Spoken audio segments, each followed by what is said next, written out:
známých ohlasů z té doby. Já si myslím, že to italské vítězství ve finále nebo na celém světovém šampionátu v podstatě bylo obdobou toho, co se podařilo Hitlerovi, k čemu se podařilo Hitlerovi zneužít olympijských her v roce 1936 v Berlíně, totiž jednoznačně k propagaci fašistického státu, fašistického režimu.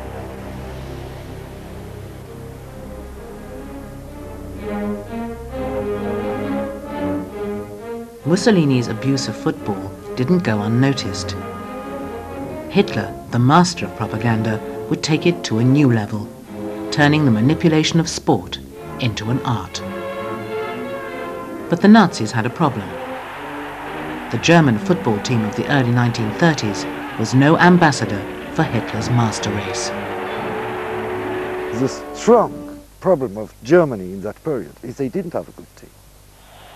There is, in the German case, a necessity to promote an image of strength and power of the nation.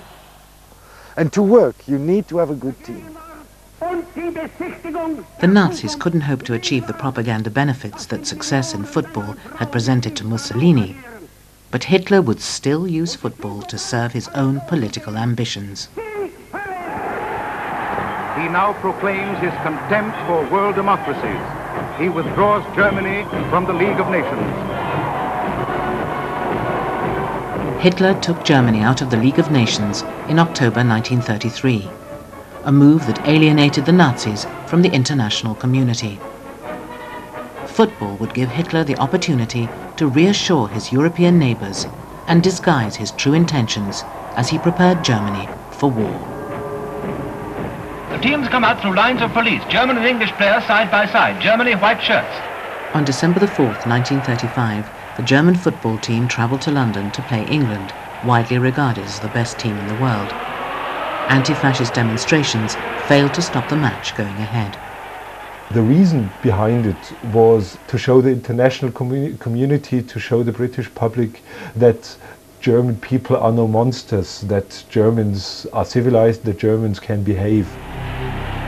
England won 3-0, but even in defeat, Hitler exploited the event to his own advantage. And the best possible spirit prevails throughout the match.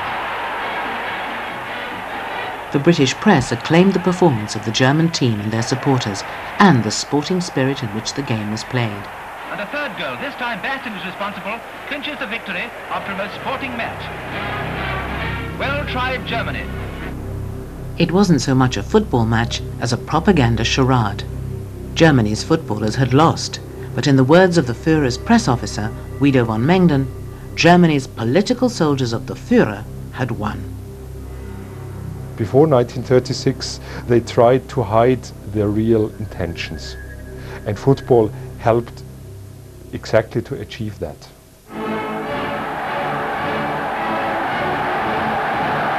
The 1936 Berlin Olympics were the most successful exploitation of a sporting event for political ends in history. Hitler used the Olympics as an opportunity to showcase the impeccable organization of the German state, the strength of Nazi ideology, and the supremacy of its Aryan race.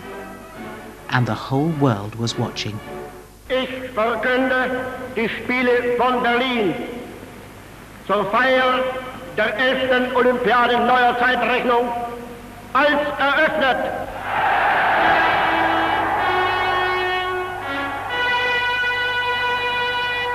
The German Olympic team won more medals than any other country.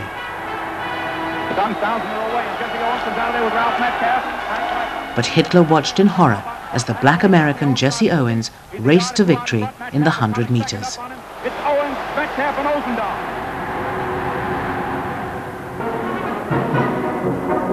4 days later, Hitler was promised a stunning Olympic victory on the football pitch that would help to eclipse that humiliation.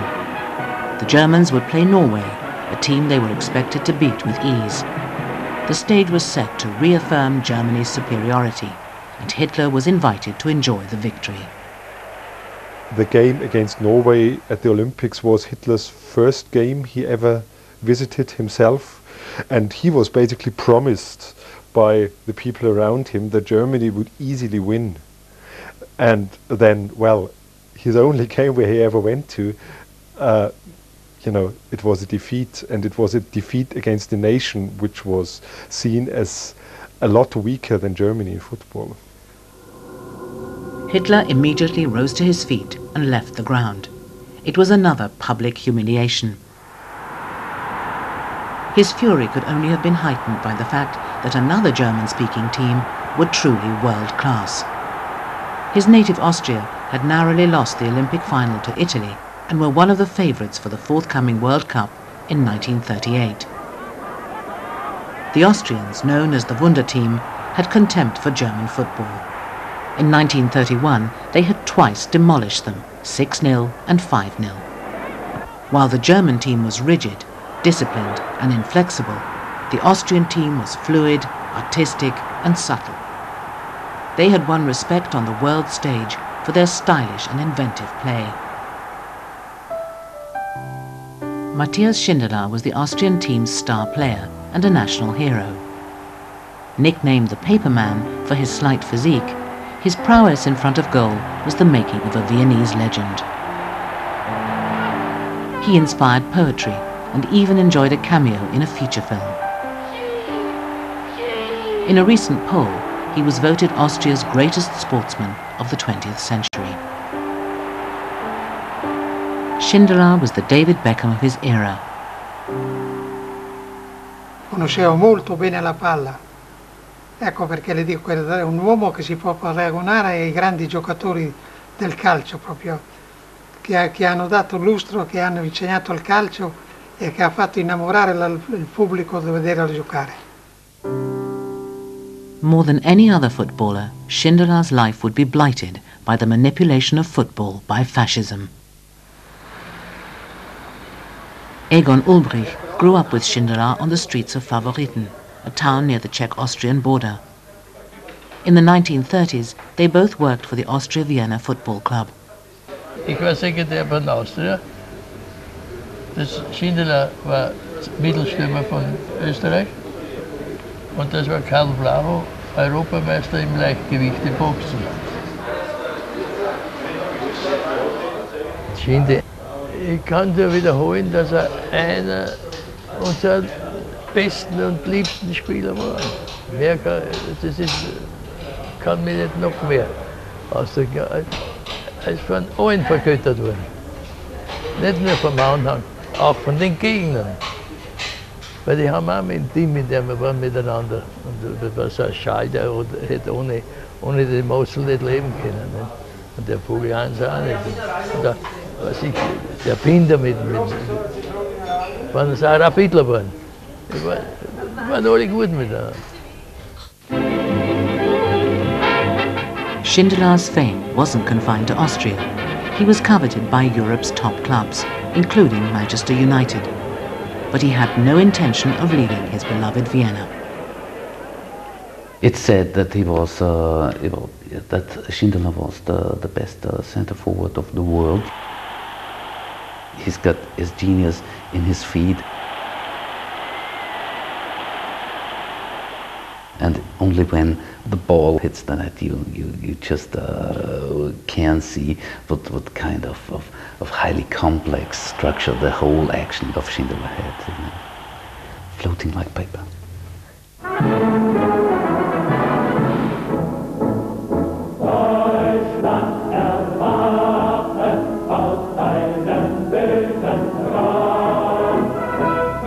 In March 1938, Germany annexed Austria.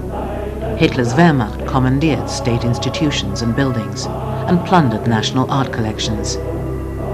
Annexation also offered an irresistible opportunity for the Nazis to build up the German football team by forcibly recruiting Austria's star footballers. Hitler wanted to build a team that would erase the memories of his footballing humiliation at the Olympics. The 1938 World Cup would be an opportunity to present to the world an all-conquering united Germany, with the added talents of the Austrian Wunder Team. The Nazis relished the fact that the star of their combined team would be the legendary paperman, Matthias Schindler. But there was a problem. Schindler despised the Nazis and their annexation of his homeland. He detested the Aryans-only policy, which had driven all the Jewish officials out of his club, Austria-Vienna. Schindler became a symbol for a new kind of relationship between fascism and football. Football became the first vehicle to express resistance. It became a means of politics. But this is an historical irony. As it was designed by the Nazis as a means of politics, it became a means of resistance too.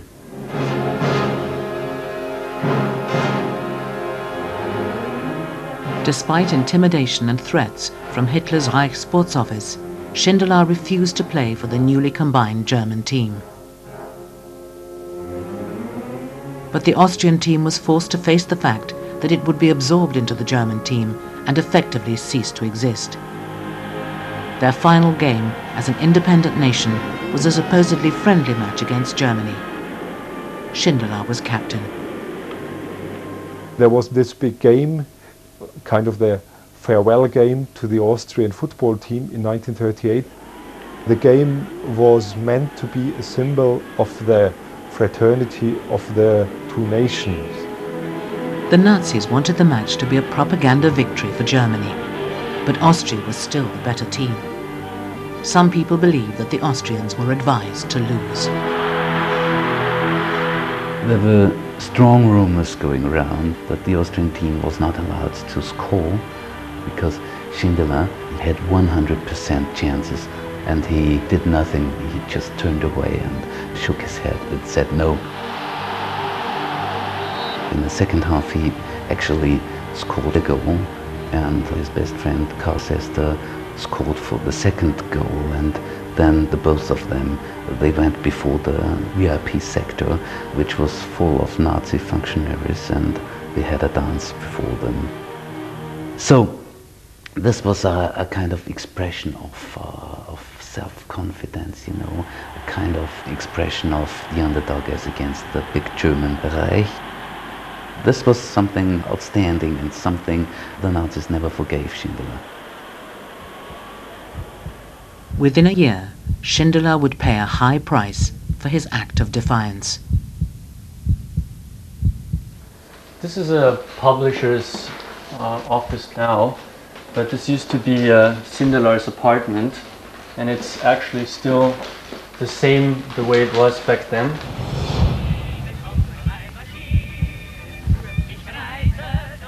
The rooms haven't been renovated or anything back then. And there was the hallway. This was his bathroom. Schindler died at a very young age. He was only 36 years old. There were many rumors concerning his death. I've heard that he might have been murdered, but who knows. Matthias Schindler died on January the 23rd, 1939. The circumstances of his death remain a mystery. Egon Ulbricht was with him in his coffee house on the evening of his death. Es war eine Nacht in seinem Kaffeehaus, eine riesen Schnapserei, also sagen wir Schnapserei, eine Tipplerei.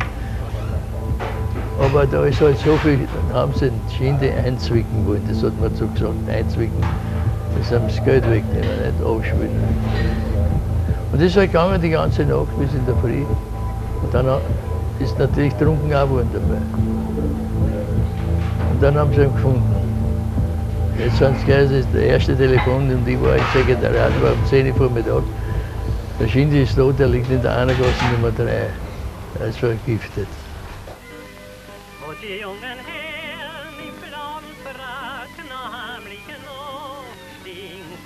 After leaving the coffee house, Schindler visited his Italian girlfriend, Camilla Castagnola. They emptied a bottle of wine together and fell asleep. They would never wake up. They had been poisoned by carbon monoxide fumes. Castagnola went into a coma from which she never recovered. Schindler died as he slept. It was a kind of a symbol for Viennese football that Matthias Schindler died in 1939. You know, the most outstanding character of the Vienna football died under circumstances that were never totally cleared up. Many suspected foul play. There was an inquest into the deaths, but the official reports were lost, mislaid during the Nazi occupation. What is certain is that the Nazi secret police had targeted Schindler and his family. Well, there's a Gestapo file on Schindler and his sisters saying that the whole family was Czech national, pro-Jewish and social democrat. This is a statement very close to a death sentence.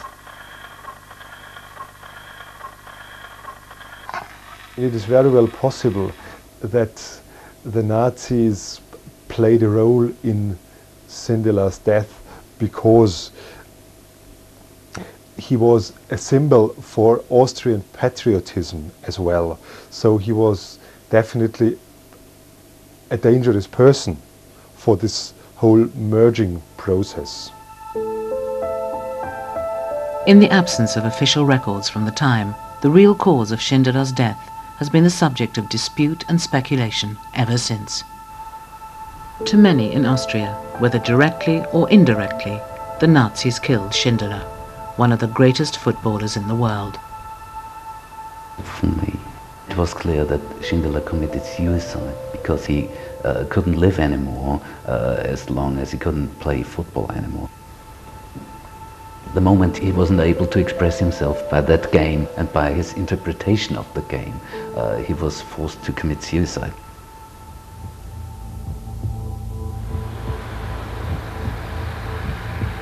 Without definitive evidence to establish whether it was murder or suicide, Schindler's death has been registered as an accident since 1939. For the first time, Schindler's friend has revealed the extraordinary cover-up which led to the verdict of accidental death being recorded. Der Kotzig war schon Bürgermeister. Es ist dann gegangen die Feststellung, was ist. Der Kotzig hat mir gesagt, ihr wollt unbedingt ein Staatsbegräbnis haben. Das ist schwer gewesen. Da hat er gesagt, hören Sie zu, ich könnte denen gerne helfen, ich weiß, der Schindler geht auch in Ordnung, aber ich kann nicht, weil das Gesetz in Deutschland, nach deutschen Rechten, den narzisstischen Rechten, kann ein Mörder oder Ermordete oder Selbstmörder kein Ehrengrab kriegen. Sie müssen was machen, dass das der kriminelle Tod vom Schindler wegkommt. Und da haben wir einen gehabt, ein Wachmann, ein Revierinspektor, der größte Revierinspektor, was so ein langer Kerl war. Der Potzenasi war ein netter Kerl. Und ist zu uns gekommen, war alles in Ordnung. Der hat mir geholfen dann. Hat er gesagt, wir werden machen. Ich werde das schon mit den Kollegen tun. Das wird ein Unfall. Und es war ein Unfall geworden, ist einer gewesen, durch die Rauchgasentwicklung von den Ofen.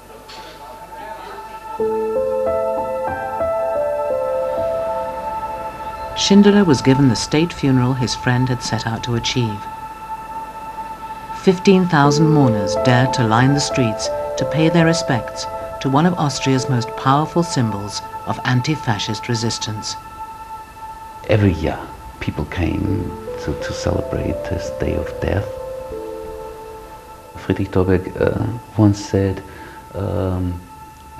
he's loved by every Viennese who knows him.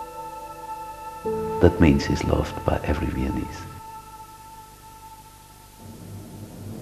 And here is the paper which bears his name upon it as well as mine.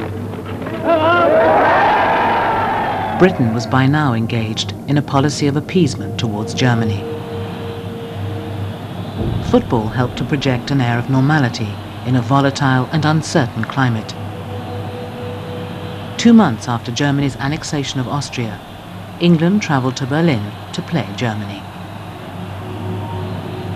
115,000 spectators packed the great Olympic Stadium and are rewarded by an orgy of scoring. The result, 6-3 to England, was good for English morale, but it did to then German prestige.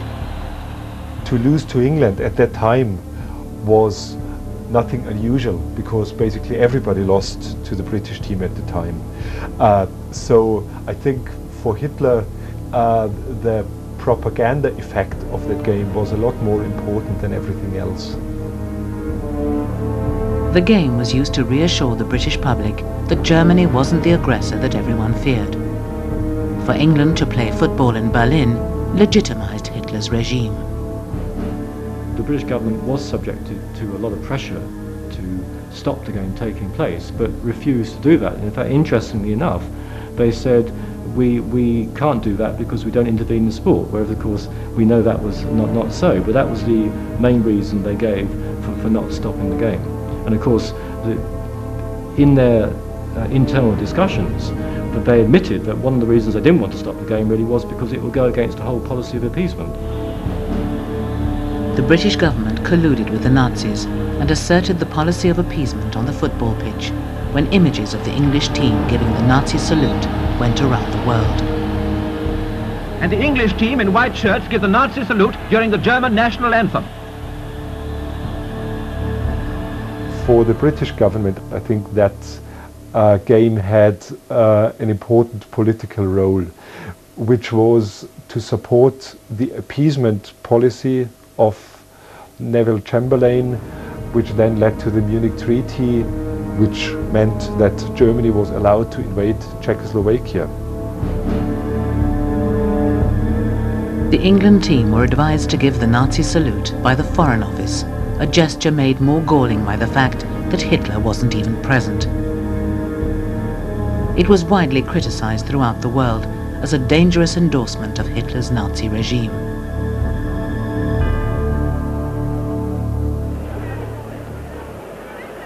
Only a month later, the 1938 World Cup was held in France. Hitler proclaimed that 60 million Germans will play in Paris. In a chilling precursor to an invasion only 2 years later, Italy and Germany marched into France in the name of football. In the first round, the newly combined German team, with 5 Austrians in the starting 11, were drawn to play against their neutral neighbours, Switzerland, a team they were expected to beat. A 1-1 draw in the first game resulted in a replay. Germany quickly took a 2-0 lead. But the longer the game went on, the more apparent it became that even on the same team, Austrians and Germans preferred to play against each other. The Swiss scored 4 times against a German team that disintegrated under the pressure. The team the Nazis wanted to show off to the world was eliminated before the World Cup had really begun. It was another footballing humiliation for Hitler. The defending champions, Italy, were drawn against the hosts, France, in the second round. As the ultimate provocative gesture, Italy came out onto the football pitch wearing the black shirts of fascism. Ma il nero nasce molto semplicemente perché il segretario generale del fascio, un certo Starace, suggerisce a Mussolini di dare uno schiaffo ai francesi, dicendo facciamo giocare la nazionale italiana con la maglia nera, e Mussolini dice ah che bella cosa, facciamolo, e decide eventualmente di far giocare con la maglia nera. Even with a hostile French crowd against them, Italy had a decisive 3-1 victory in pursuit of a second world crown. The Italians went on to retain the World Cup, beating Hungary 4-2 in the final. It was another massive propaganda victory for Mussolini.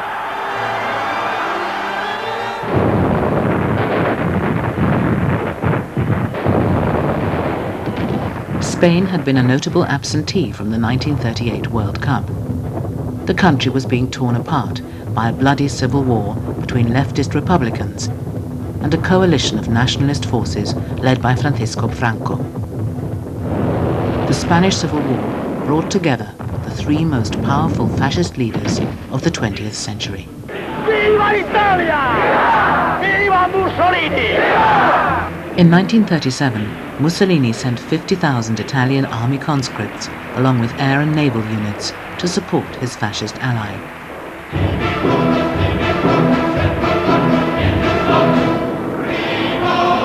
At the same time, Hitler's Luftwaffe would devastate the defenseless city of Guernica. Their interventions proved decisive.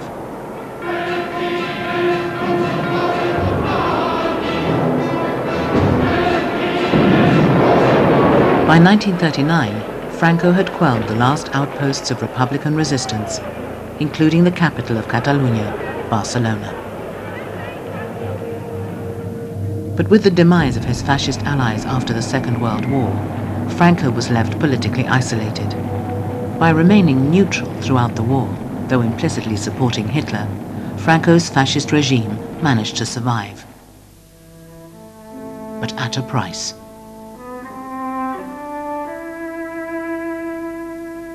España, que vivía bajo el franquismo absolutamente aislada del mundo, sin ningún tipo de expansión internacional, en un país absolutamente recluido en su miseria política,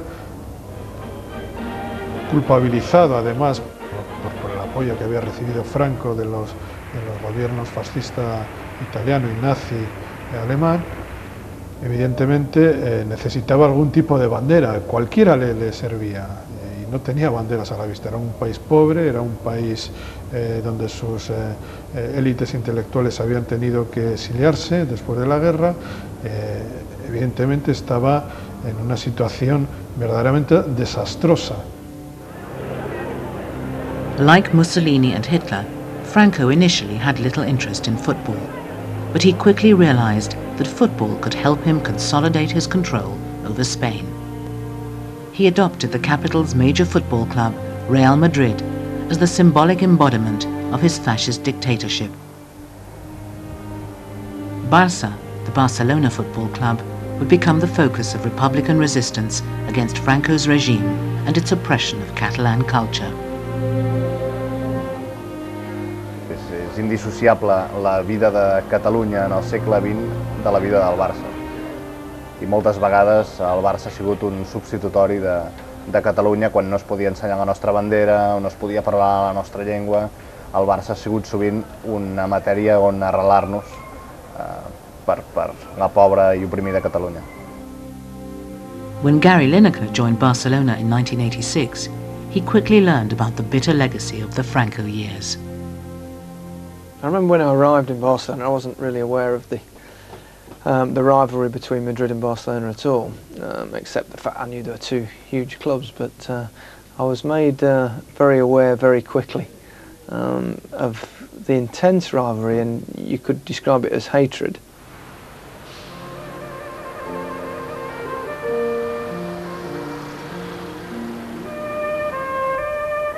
Barcelona's antipathy to Real Madrid was burnt into the city's consciousness by its experience of Franco's dictatorship.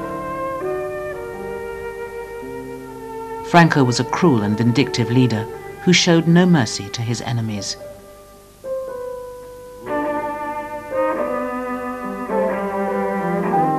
Barcelona still retains the scars of a civil war where life was cheap.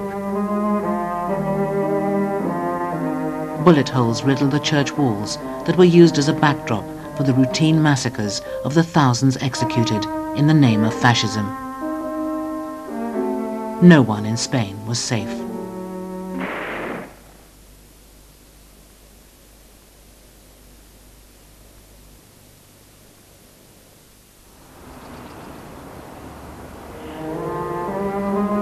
The cold-blooded murder of the president of Barcelona Football Club, Josep Sunyol, in 1936, was one of the defining moments of Catalan nationalism and the region's struggle for independence. To this day, his memory is honored by a football society created in his name. Its president, Francesc Gordo, still remembers the day Sunyol died. Jo era un menut i era molt entrebangliat i sempre em posava per mig de les cames. entre les coses que em feia cada vegada que passava pel mig de les càmeres, nano que fumen en catallot. I això no hauria tingut cap transcendència. Però va tenir molta transcendència perquè quan el van matar, el meu pare un dia va arribar a casa i em va dir: saps aquell senyor que t'havia pagat un catallot?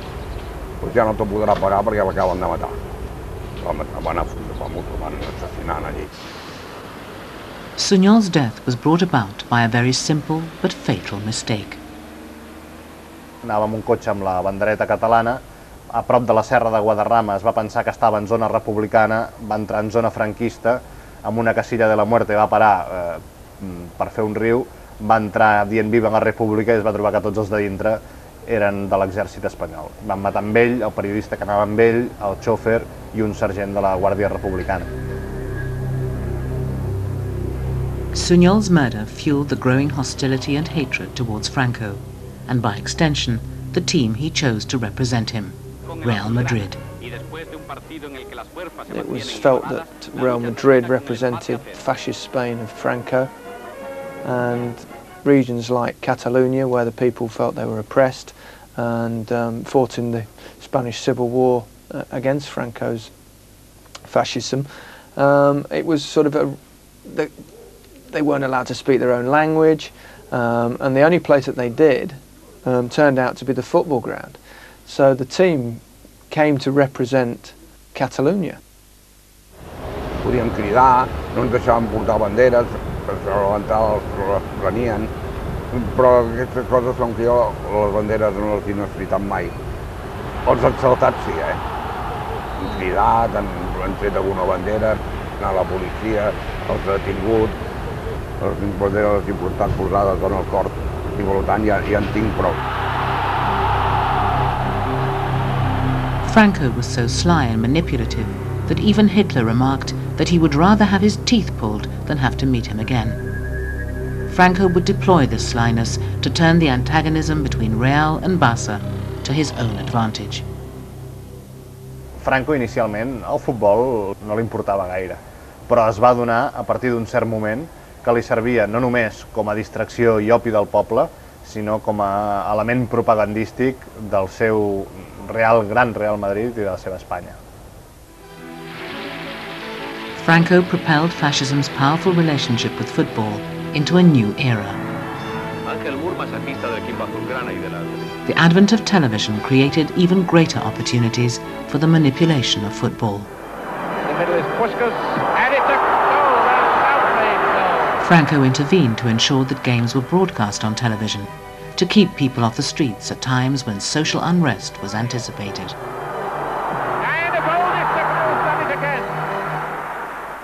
Quan el Franco, o la dictadura del Franco, o el govern del Franco, tot l'estament franquista, tenia un problema polític en qualsevol lloc d'Espanya, de seguida hi havia un partit important al qual se'l robava, que se'n deien llavors.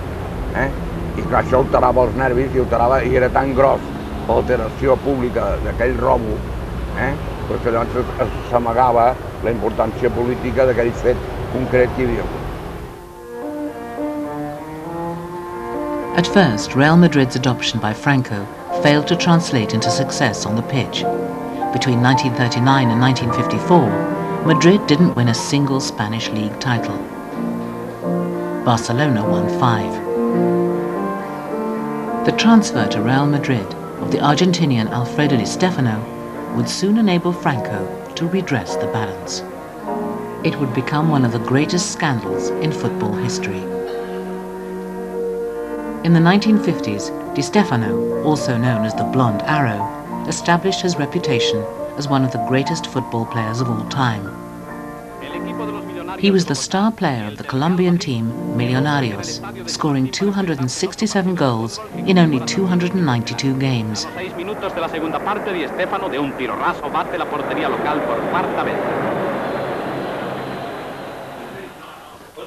Now 77, Di Stefano is the honorary president of Real Madrid. He recently handed the white shirt of Madrid to David Beckham when the England captain signed for them, after being courted for months by Barcelona. The poaching of Beckham by Real out of the hands of Barcelona has echoes of Di Stefano's own controversial transfer almost 50 years earlier. Porque yo vine con Millonarios aquí a jugar el cincuentenario, que ya hizo hace poco. Y vinimos a jugar con Millonarios el centenario del Madrid. Y ganamos nosotros, ganamos Madrid el torneo. Después nos volvimos a Colombia y yo, ahí donde se interesaron los del Madrid. Bueno, cuando yo vine aquí se interesaron por traerme al club, ¿no? No, porque me hablaron ellos.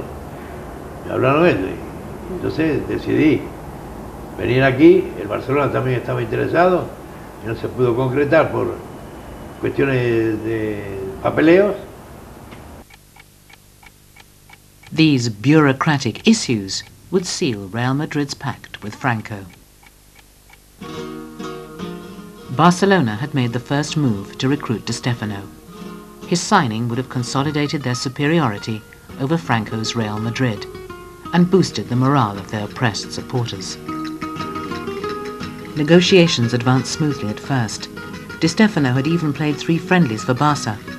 He was on his way to Spain, but Franco would do everything in his power to ensure that the blonde arrow would wear the shirt of Real. Però què va passar, i aquesta és la clau de tot? El president del Barça li van fer xantatge. En un hotel de Madrid, una nit, el van detenir, se'l van emportar i li van dir que les seves empreses de filatura tèxtil tindrien unes inspeccions fiscals que no se'n sortiria si no cedia el Di Stefano al Madrid. Això, la importància era el Real Decret. La importància que fitxés el Di Stefano pel Madrid va ser per Real Decret.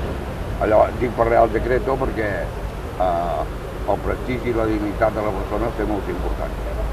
El fallo havia de ser que havia de ser jugador de Barcelona. After protests from Barcelona, a deal was brokered, proposing that Di Stefano should play alternate seasons for Barcelona and Real Madrid. It was a ludicrous compromise. Era una cosa surrealista i la directiva del president del Barça, en vam posar una altra, va dir nosaltres això no ho podem acceptar, que se'l quedin ells, per ells va el pollastre. És una frase històrica, però que ens ha fet molt mal. Barcelona may have played their hand badly, but they were fighting against the wishes of the most powerful man in the country. The issue was duly resolved. Less than a month later, Di Stefano walked out on the famous turf of Madrid and scored 4 goals against Barcelona. Yo políticamente, yo jugué bien en todos lados. Con Perón, sin Perón, con Franco, sin Franco. Yo no sé, yo jugaba para la gente. Yo no he ganado un partido para llevar una bandera política, de ninguna manera. The role of Di Stefano in Franquist Spain is crucial because that's a country that will use the best player in world football at that period as the example of a normalized situation. And Di Stefano will completely change the image of Spain internationally. Well, Stein has been an intelligent player. He's moved around a great deal. He's never really had first-class support, so he certainly deserves that goal to make it 6 goals to 2 for Real Madrid. Now Di Stefano.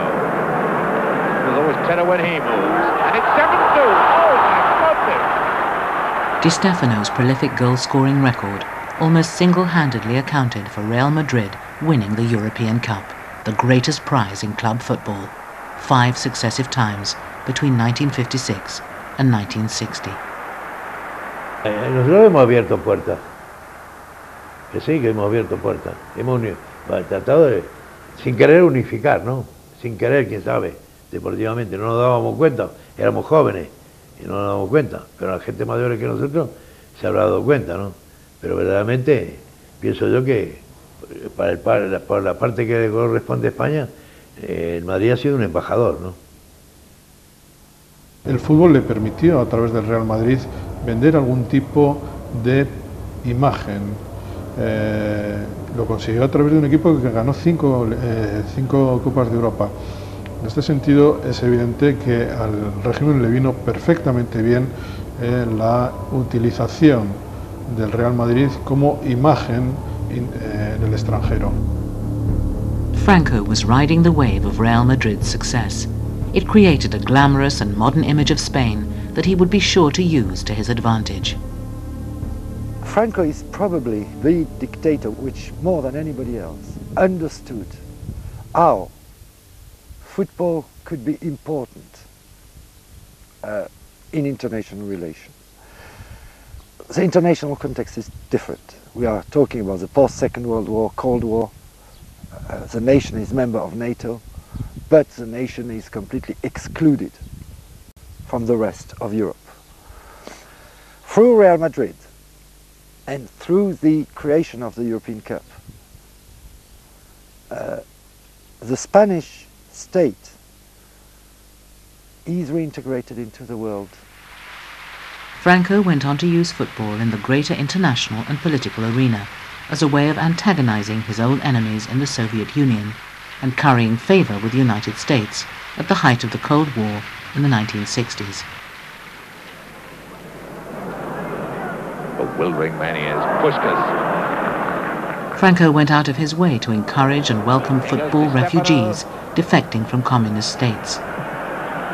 That's Puskás. And another one. Players like the legendary Hungarian Ferenc Puskás, who would also come to play for Real Madrid. In the qualifying rounds of the 1960 European Championships in France, Spain were drawn against the Soviet Union, one of the best teams in the world. The Soviets had provided funds to Catalonia in its battle against Franco during the Civil War, and he detested them above all others. He was reluctant to risk a defeat and withdrew Spain from the championships. 4 years later, Spain were the hosts and were again due to meet the Soviet team. This time the encounter couldn't be avoided. The match was the final of Europe's most prestigious tournament. To withdraw would be an international embarrassment for Franco. The football pitch became the arena in which the competing ideologies of communism and fascism would be judged. Sí que se estableció un partido de fútbol como algo más que un partido. El hecho de que la final se jugara con Rusia, con lo que eso significaba, todos los fantasmas interiores del franquismo estaban representados en aquel equipo de Yassin, y evidentemente había una especie como de consigna: este partido hay que ganarlo como sea, hay que instruir a la gente que el enemigo no es un equipo, es la Unión Soviética y lo que significa de malvado el comunismo. A long-range header from the striker Marcelino sealed a 2-1 win for Spain, and was yet another validation of Franco's fascist regime.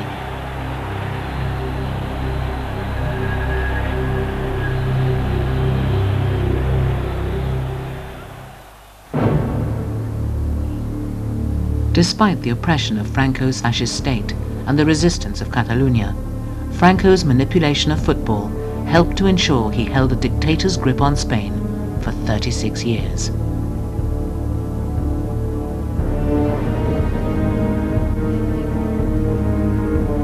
Franco died in 1975, accountable, in his own words, only to God and to history. He was buried at Valle de los Caídos, the Valley of the Fallen, a vast shrine on the outskirts of Madrid to those who had died fighting under the banner of fascism, and built by the forced labor of Republican prisoners.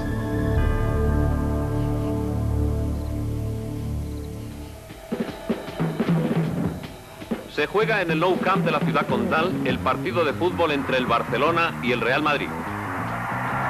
Barcelona played Real Madrid in the Nou Camp Stadium 38 days after Franco's death on the 28th of December 1975. 700 Catalan flags were smuggled into the ground. Barcelona won 2-1. Never before had the Nou Camp faithful celebrated with such vigor.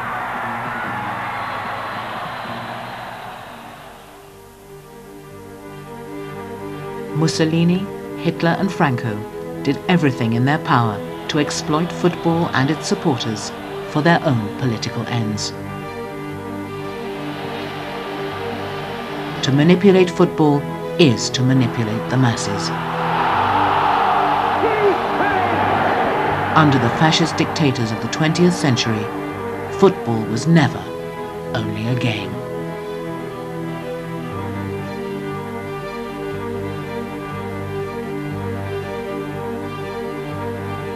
Our players have been transformed from